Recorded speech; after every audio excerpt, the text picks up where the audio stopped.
Voilà, alors pour faire en sorte que le réglage n'aille pas à certains endroits, il faudrait, la logique avec la plupart des filtres, ce serait de travailler dans le masque de fusion du filtre. Vous voyez, en cliquant sur lui, il est encadré, on travaille sur lui, et d'aller dessiner avec une grosse brosse à bord flou dessus.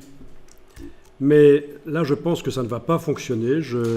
Je teste, hein, donc là j'enfonce les touches CTRL-ALT et je suis avec le bouton gauche du Mac en étant avec le pinceau, donc, et je vais dessiner en noir.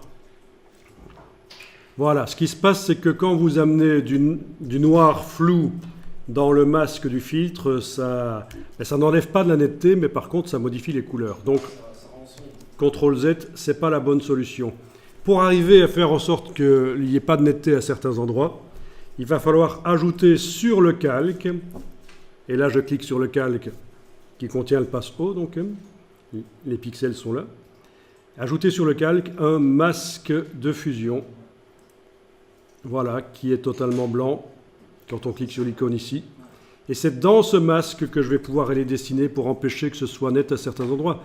Alors typiquement ici, par exemple, je dessine en noir flou, à l'endroit où c'est l'arrière de la photo, hein. On va supposer que l'arrière de la photo n'est pas si net que ça, c'est surtout l'avant qui va être net.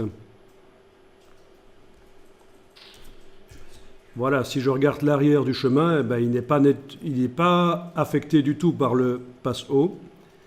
Et au fur et à mesure que le chemin s'approche de l'appareil photo, en quelque sorte, ça devient très net grâce au passe-haut. Donc ça, c'est aussi le secret des belles photographies. Il faut qu'il y ait du contraste dans les photographies.